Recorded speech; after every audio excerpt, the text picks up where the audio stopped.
Hello नमस्कार दोस्तों, मैं नितिन वालिया। आज हम लोग एनसीईआरटी बेस्ड ईवीएस के 25 क्वेश्चनों को डिस्कस करेंगे जो हमारे सीटेट एग्जाम के लिए बहुत ही ज़्यादा महत्वपूर्ण होंगे।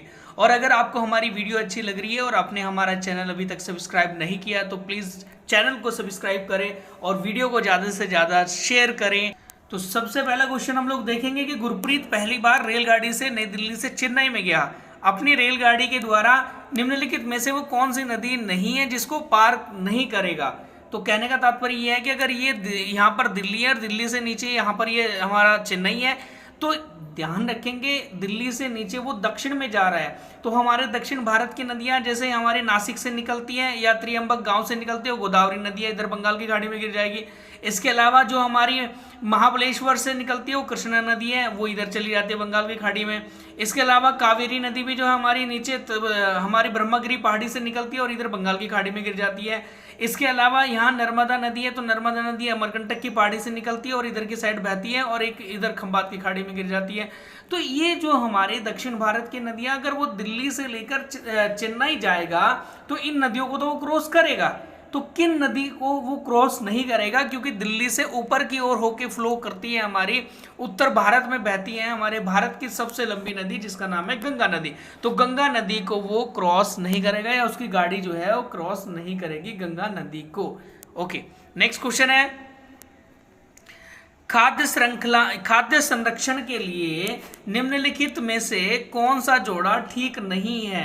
देखो, हम लोग खाद्य का संरक्षण करते हैं, सीटेट में एग्जाम में क्वेश्चन आता है। जैसे दूध को संरक्षित करने के लिए क्या पनीर बनाया जा सकता है, आलू को संरक्षित करने के लिए चिप्स बनाई जा सकती है, कच्चे आम को संरक्षित रखने के लिए अचार बनाया जा सकता है, सेब को संरक्षित करने के लिए जैम बनाया जा सकता है। तो इसमें क्वेश्चन पूछा गया कि ठीक नहीं है कौन सा है। भाई, आलू को अगर लंबे समय तक रखा जाएगा तो चिप्स बना के रखा जाएगा तो करेक्ट हो जाएगा, ठीक है। कच्चे आम को भी बहुत टाइम तक रखा जाएगा तो वो अचार के रूप में रखा जा सकता है, ये भी सही हो गया। सेब को बहुत टाइम तक रखा जा सकता है तो जैम के आधार पर रखा जा सकता है। लेकिन दूध को पनीर के रूप में नहीं रखा जा सकता, क्योंकि पनीर भी तो खराब हो जाता है ना। ऐसे दूध को संरक्षित कर तो नहीं करके रख सकते हम लोग पनीर के रूप में। तो ध्यान रखेंगे ये वाला ऑप्शन हमारा गलत चला जाएगा, जो दूध वाला है, ठीक है। अगला प्रश्न है, घरों के नीचे दी गई विशेषताओं पर विचार कीजिएगा। मतलब घरों के लिए जो दी गई विशेषता है वो कौन कौन सी है। एक तो नीचे की मंजिल में कोई खिड़की नहीं है, लकड़ी से बनी ढालू छतें हैं, पत्थरों के खंभों पर जमीन से लगभग 10 से 12 फीट ऊंचाई पर घर बने हैं। इसके अलावा पत्थर गारा जो है, पत्थरों को ना गारा और चूने की मोटी दीवार से लेपा गया है या फिर उससे बनाया गया है, प्लस्तर किया गया। इसके अलावा लकड़ी के फर्श है। तो ये पूछा गया है कि इन सभी क्वालिटी या सभी विशेषताओं में लद्दाख के घरों के ऊपर कौन सी विशेषता पाई जाती है। देखो, लद्दाख में जो घर बनाए जाते हैं तो नीचे की मंजिल में कोई खिड़की नहीं होती है, तो ए ऑप्शन सही चला जाएगा। उसके अलावा लकड़ी से बनी ढालू छतें होती है तो गलत हो जाएगा। पत्थरों के खंभों पर जमीन, ये भी गलत हो जाएगा। पत्थर जो है वो गारा और चूने से बनी मोटी दीवारों से प्लस्तर किया जाता है, सही हो जाएगा। लकड़ी के फर्श बनाए जाते हैं लद्दाख में, घरों जो पत्थर के घर बनाए जाते हैं तो उसमें नीचे लकड़ी का फर्श बनाया जाता है। तो भाई ए और डी और ई ये हमारा सही आंसर चला जाएगा, option number second, A D E. Okay, next question देखिए, निम्नलिखित में से कौन सा बीज नहीं है। तो क्या काली मिर्च बीज नहीं है, साबूदाना बीज नहीं है, सौंफ बीज नहीं है, गेहूं बीज नहीं है। भाई, सौंफ भी बीज है, गेहूं भी बीज है, काली मिर्च भी बीज है, लेकिन साबूदाना जो है वो बीज नहीं है। तो यहाँ पर ये आंसर सही चला जाएगा, क्योंकि साबूदाना जो होता है एक प्रकार से एक दूध होता है, दूध की तरह होता है, जिसके बाद उसको दाना बनाया जाता है बाद में, ठीक है जी। तो वो कोई बीज नहीं होता है। अगला प्रश्न हम लोग देखें, निम्नलिखित में से हमारे देश के किस राज्य के अधिकतर लोग नारियल के तेल में पकी हुई समुद्री मछली खाना पसंद करते हैं। नारियल के तेल में पकी हुई समुद्री मछली खाना पसंद करते हैं। क्या वो केरल के हैं, क्या वो तमिलनाडु के, क्या वो गोवा के, क्या वो आंध्र प्रदेश के। तो सही आंसर चला जाएगा गोवा। देखो, सारे राज्यों में वैसे तो मछलियां बहुत ज्यादा खाई जाती हैं, लेकिन प्रसिद्ध कहाँ की है, गोवा की, नारियल के तेल में जिनको तल के खाया जाता है। अगला प्रश्न देखें, खेजड़ी के वृक्ष के बारे में सही कथन कौन सा है, उसे चुनिएगा। देखो, खेजड़ी वृक्ष जो हमने एनसीईआरटी का चैप्टर पढ़ाया उसके अंदर जो बताया था उसमें कई सारे चीज़ें बहुत ही महत्वपूर्ण थी, जिनमें से खिचड़ी के बारे में भी हमने आपको बताया था उसी टॉपिक के अंदर। तो यहाँ देखिए खिचड़ी वृक्ष के बारे में सही कथन कौन सा है। यह वृक्ष मुख्यतः रेगिस्तानी क्षेत्र में पाया जाता है, जी सही है। इसे अधिक जल की आवश्यकता नहीं होती है, ये भी सही है। यह छायादार वृक्ष है जिसकी छाया में बच्चे खेलना पसंद करते हैं, ये भी सही है। यह अपने तने में जल एकत्रित करता है और लोग पतले पाइप से इस जल को पीते हैं, तो ये गलत हो जाएगा भाई। क्यों? क्योंकि वो रेगिस्तानी ओक होता है जिसमें पानी एकत्रित रहता है और उसमें पाइप डालकर हम लोग पानी को निकाल सकते हैं। वो होता है राज्य जो ऑस्ट्रेलिया के अंदर पाए जाने वाला ओक का पौधा होता है। ये खेजड़ी है जो हमारे भारत के राजस्थान वाले क्षेत्र में पाया जाता है। तो ए बी सी ये तीनों ऑप्शन सही जाएंगे। ए बी सी तीनों ऑप्शन किस में है? ए ऑप्शन हमारा इसमें फर्स्ट ऑप्शन सही चला जाएगा। नेक्स्ट क्वेश्चन देखें। ब्रेल लिपि में मोटे कागज पर उभरे हुए बिंदु जो होते हैं, यह लिपि आधारित होती है कितने नंबर्स पर, कितने पॉइंट्स पर? क्या ये 4 बिंदुओं पर आधारित है, क्या 8 बिंदुओं पर है, क्या 6 बिंदुओं पर है, या क्या 10 बिंदुओं पर है? तो सही आंसर जाएगा हमारा कि 6 बिंदुओं पर आधारित है। 6 अंकन 6 डंकन आपने सुना होगा इस प्रकार से। तो ब्रेल लिपि जो है लुइस ब्रेल के द्वारा बनाई गई थी, आविष्कार किया गया था उसका, जिसमें हमारे जो अंधे होते हैं जिनको दिखाई नहीं देता, वो अगर अपनी पढ़ाई लिखाई सीखते हैं तो ब्रेल लिपि से ही सीखते हैं। अगला प्रश्न हम लोग देखें। हमारे देश के नीचे दिए गए किस भाग में खाने की चीजें जैसे टैपियोका और नारियल को लोग अपने घर के आंगन में ही उगाते हैं और उन्हें इनसे बने खाने का स्वाद बहुत अच्छा लगता है? मतलब वो कौन से राज्य के लोग हैं जिसमें टैपियोका खाया जाता है, नारियल को भी खाया जाता है ज़्यादा से ज़्यादा। तो देखो टैपियोका एक प्रकार की जड़ होती है ना, जिसे नारियल के तेल में भी पकाया जाता है। तो ये कौन से राज्य के लोग खाते हैं? क्या आंध्र प्रदेश के, क्या गोवा के, क्या असम के, क्या केरल के? तो सही आंसर चला जाएगा ऑप्शन नंबर 4, केरल इसका सही आंसर है। टैपियोका केरल का प्रसिद्ध है। नेक्स्ट प्रश्न है, मधुबनी चित्रकला के बारे में सही कथन चुनिएगा। Choose the correct statement about Madhubani painting. A option है हमारा, इन चित्रों को बनाने में नील, हल्दी, फूल, पेड़ों के रंग आदि का इस्तेमाल किया जाता है। जी हाँ, सही है। इन चित्रों में इंसान और जानवर, पेड़ पौधे, पंछी या मछलियों आदि को दिखाया जाता है या उनके चित्र बनाए जाते हैं, ये भी सही है। यह लोक चित्रकला बहुत पुरानी है और इसका नाम मधुबनी नामक स्थान के नाम से पड़ा था। जी हाँ, जो आज बिहार में स्थित है, ये भी सही है। डी ऑप्शन है इसमें, मधुबनी राजस्थान का अति प्रसिद्ध जिला है, ये बिल्कुल गलत हो जाएगा भाई यहाँ पर, है ना। तो डी ऑप्शन गलत है। ए और बी और सी तीनों के तीनों ऑप्शन इसमें सही है, ए बी सी। तो ए बी सी इसमें ऑप्शन में नहीं है अभी, यहाँ पर ए है और बी है और एक सी ऑप्शन भी इसका राइट है। ठीक है जी। तो अगला प्रश्न हम लोग देखें।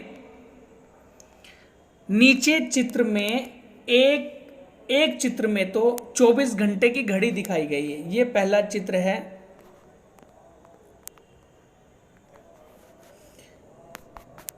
नीचे चित्र में 24 घंटे की घड़ी दिखाई गई है तथा चित्र सेकंड में और चित्र थर्ड में जानवर एक्स और वाई के सोने के समय को छायांकित किया गया है, शेडो किया गया है। ठीक है ना। एक्स और वाई के सोने के समय के बारे में सही कथन कौन सा है, ये करके प्रश्न पूछा गया है सीटेट के पेपर में। तो ध्यान रखेंगे, पहला तो हमारा ये है चित्र फर्स्ट, जिसमें तो एक टाइम दिया गया है कि पहले हमारा 24 घंटे, इधर 12 घंटे हुए, इधर हमारे 18 घंटे, इधर 6 घंटे, ऐसे करके। ठीक है। तो यहाँ पर देखेंगे कितने कॉलम है इसके अंदर, जो हमारा जो घड़ी है इस घड़ी के अंदर कितने कॉलम, कितने बॉक्स बने हुए हैं। तो वो बने हुए हैं 1 2 3 4 5 6 7 8 9 10 11 12। तो ये तो 12 बने हुए हैं ना। और एक हमारा टाइम कितना होता है, 24 घंटे का होता है। तो इसका मतलब एक बॉक्स कितने घंटे का हो जाएगा, 2 घंटे का हो जाएगा, क्योंकि 12 बॉक्स है ना, या 12 खाने इसके अंदर बने हुए हैं और 24 घंटे का समय होता है पूरा घड़ी में। तो 12 खाने बने हुए तो 2 घंटे का हो जाएगा, तो टोटल 24 होंगे ना। ठीक है जी। चलो, तो चित्र सेकंड में ना हमारा ये एक्स के बारे में बताया गया और चित्र सेकंड के बारे में ये वाई के बारे में बताया गया। तो यहाँ पर हम ऑप्शन देखेंगे कि एक्स 20 घंटे सोता है, तो ये तो गलत हो जाएगा।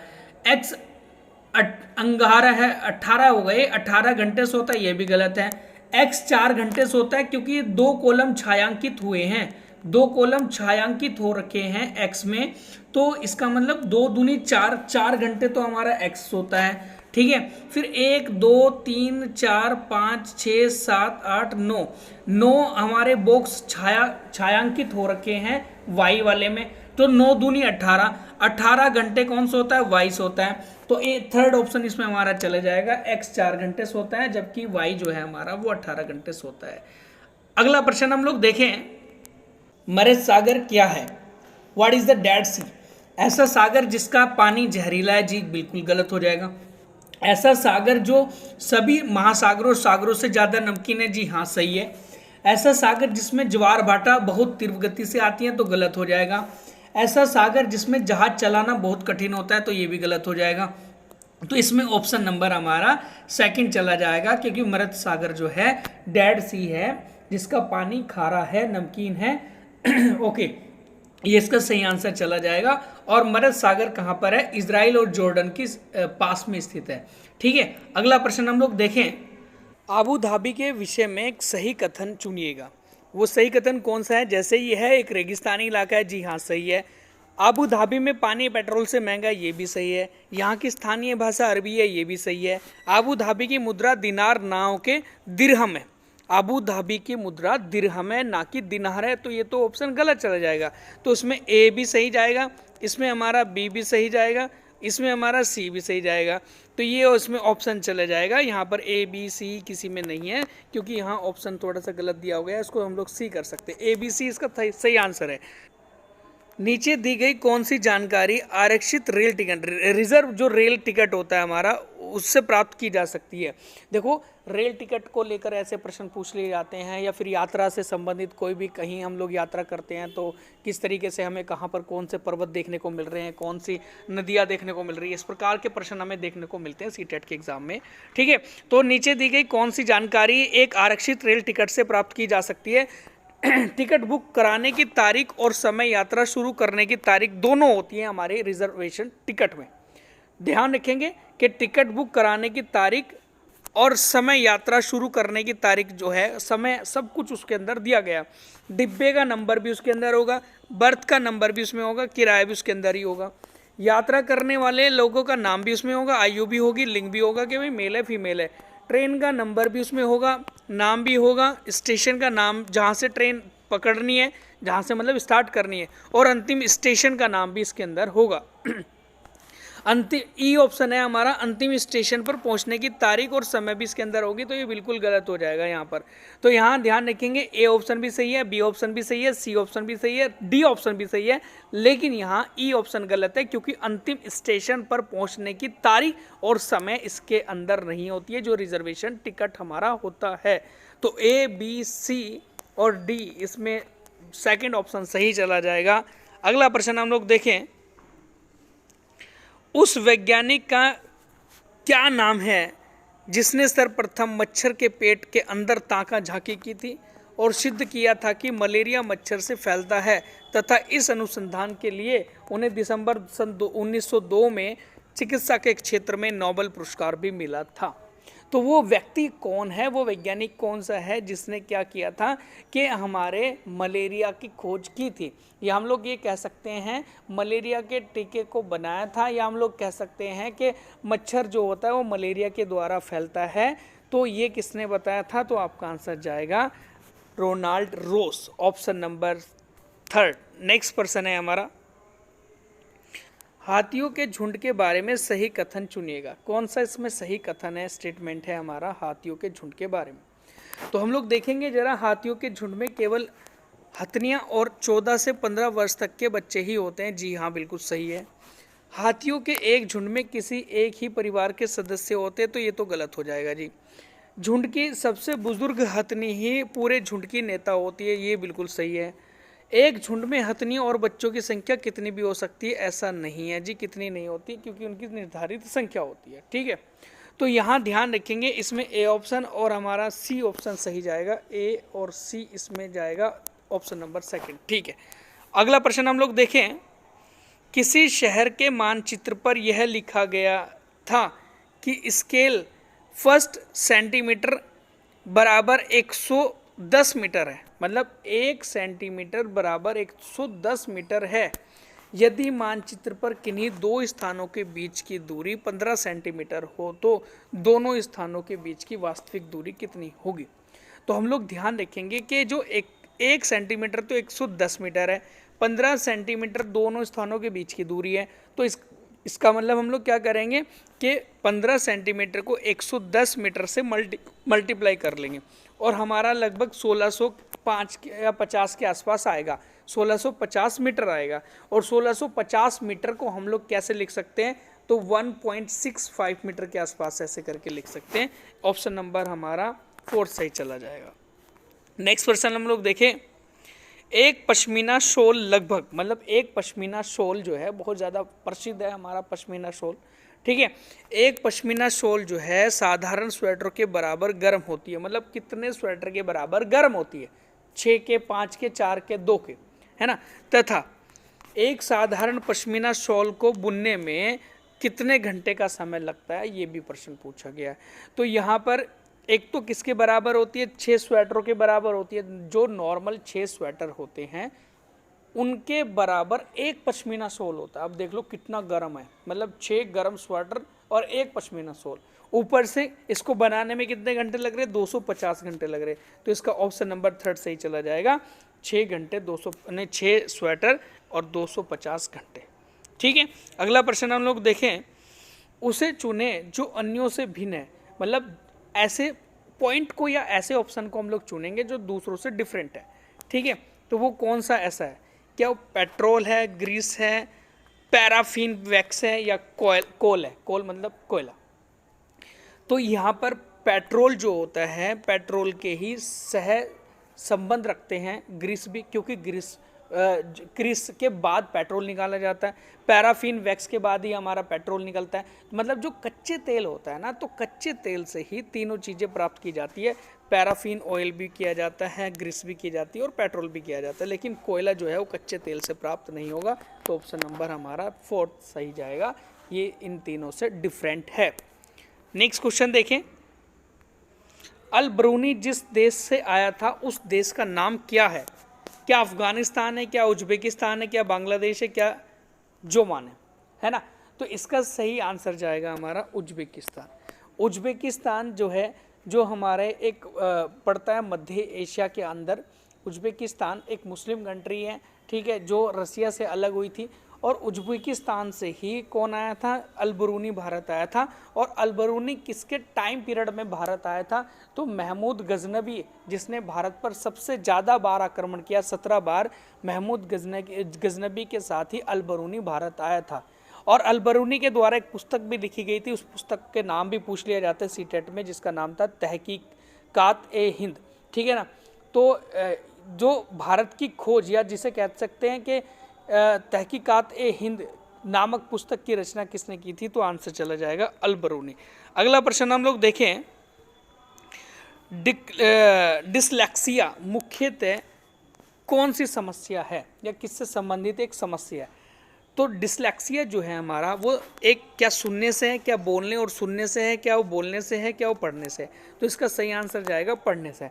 जिन बच्चे को पढ़ने में तकलीफ होती है, जिनको नहीं पढ़ा जाता है, तो उनको एक बीमारी होती है, एक समस्या होती है, जिस समस्या को कहा जाता है डिसलेक्सिया।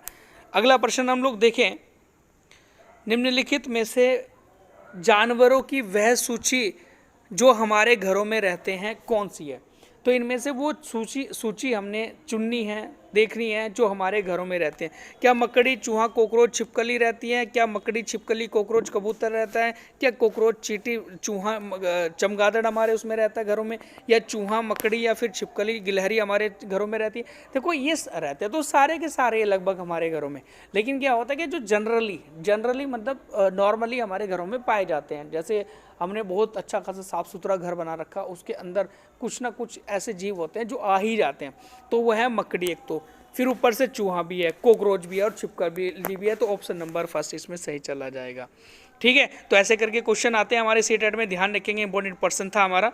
नेक्स्ट क्वेश्चन है, एक नींबू सामान्यतः जल में डूब जाता है परंतु नमकीन पानी में तैरता है। इसका क्या कारण है, क्यों तैर रहा है? मतलब एक साधारण पानी में तो नींबू डूब गया और नमकीन पानी में, खारे पानी में नींबू जो है वो तैर रहा है, ऐसा क्यों? ऑप्शन नंबर फर्स्ट है हमारा कि नमकीन जल का घनत्व सामान्य जल से अधिक होता है। ऑप्शन नंबर बी है हमारा सामान्य जल का घनत्व नमकीन पानी से अधिक होता है। ऑप्शन नंबर थर्ड है हमारा नींबू का घनत्व नमकीन पानी में बढ़ जाता है, ठीक है, या फिर नींबू का घनत्व नमकीन पानी में घट जाता है। देखो भाई, घनत्व का तो कोई मैटर बनता नहीं है नींबू के, कि नींबू अगर किसी पानी में जाएगा तो उसका घनत्व बढ़ेगा या घटेगा। तो यहाँ पानी ही पर ही डिपेंड करेगी, जो चीज़ें पानी पर तैरेगी तो और जो चीज़ें पानी पर नहीं तैरेगी।